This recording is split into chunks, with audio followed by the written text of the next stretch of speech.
Assalamualaikum warahmatullahi wabarakatuh. Selamat pagi, siang, sore semuanya. Semoga kalian semuanya dalam keadaan semangat meskipun dalam kondisi musim hujan. Tetap semangat apapun dan aktivitas kalian tentunya sehat walafiat juga. Rekan-rekan mahasiswaku semua, kita pada hari ini akan mengkaji mengenai pilar Muhammadiyah. Tentunya pada aspek pendidikan Muhammadiyah. Pilar ini merupakan sebuah pilar penting karena apa? Tujuan dari sebuah pendidikan adalah mencerdaskan kehidupan anak bangsa SDM Indonesia. Bagaimana dengan Muhammadiyah? Kita akan melihat aspeknya, sejarahnya, kemudian bagaimana Muhammadiyah bertransformasi melalui pendidikan. Bisa kita lanjut ya. Rekan-rekan mahasiswaku semua, pilar Muhammadiyah saat ini ya,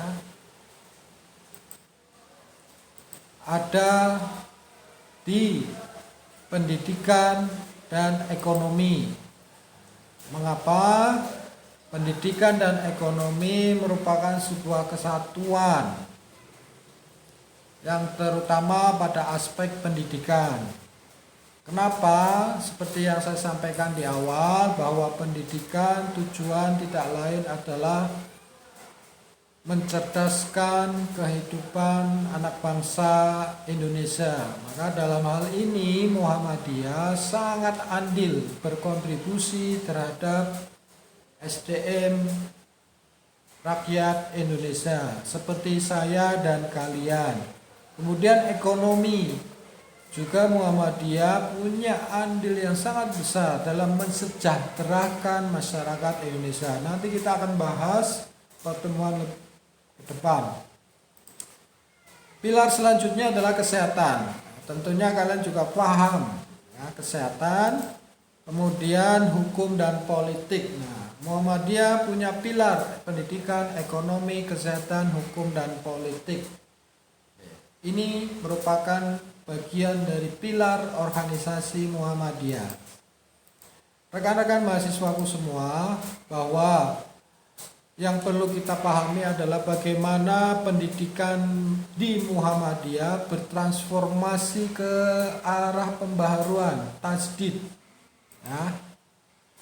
Dari mulai klasik, kemudian penjajahan. Nah, penjajahan dalam hal ini mengadopsi sistem ya, pendidikan Barat.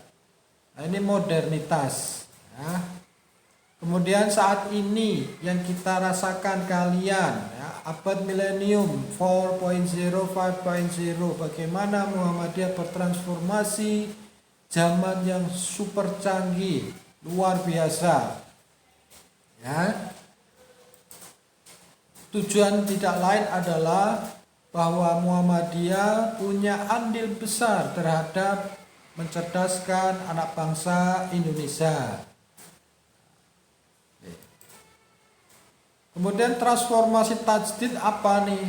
Tentunya Muhammadiyah dengan embel tajdid, pembaharuan, yaitu pada aspek kurikulum, yang mana Muhammadiyah selalu membarui kurikulum pendidikan yang sesuai dengan zaman. Kemudian mengadopsi dari klasik ke modern. Kemudian institusional. Apa itu institusional? Institusional bagaimana Muhammadiyah bersinergi ya. Bagaimana Muhammadiyah mengembangkan pendidikan secara institusional. Bisa dipahami? Kemudian fungsi Muhammadiyah, fungsi pendidikan Muhammadiyah. Tentunya fungsi pendidikan Muhammadiyah pertama adalah pencerdasan, pelayanan masyarakat, amar ma'ruf nahi munkar, kemudian dakwah dan tidak lain juga sebagai kaderisasi. Ini 4 fungsi pendidikan di Muhammadiyah.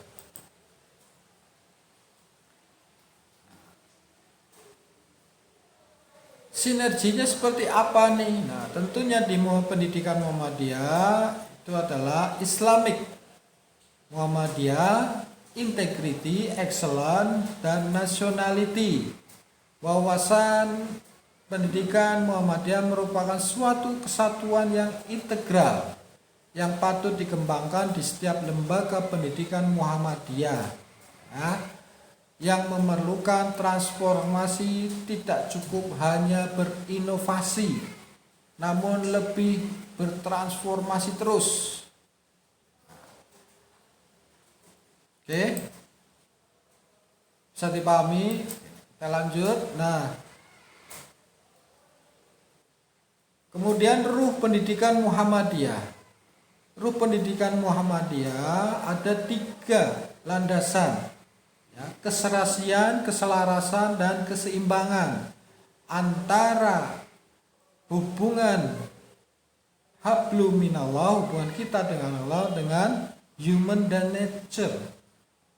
Bagaimana pendidikan Muhammadiyah, ruh pendidikan Muhammadiyah punya keselarasan dan keseimbangan serta keserasian. Ini merupakan bagian yang integrated sistem bagaimana pendidikan al-Islam, Islam dan sains yang punya keselarasan, yang punya keseimbangan, yang punya keserasian antara imtak dan iptek. Oke. Pendidikan Muhammadiyah tujuannya apa nih? Tentunya tidak lain adalah ideologi, matan, manhaj, heta, dan PHIWM. Kemudian tujuannya adalah bagaimana mengembangkan, mensolidkan organisasi Muhammadiyah. Nah, ini tujuan pendidikan Muhammadiyah. Oke. Kemudian rekan-rekan semua, bahwa misi pendidikan Muhammadiyah punya target tentunya, sekaligus menjadi solusi respon terhadap keringnya ruh keagamaan dalam pendidikan.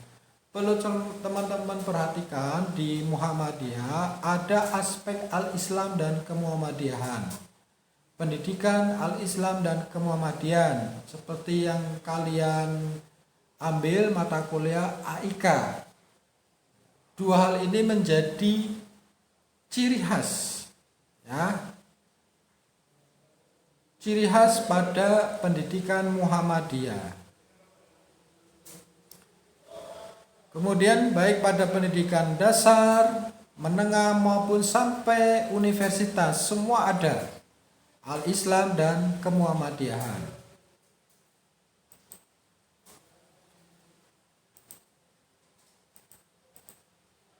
Oke, demikian penjelasan saya.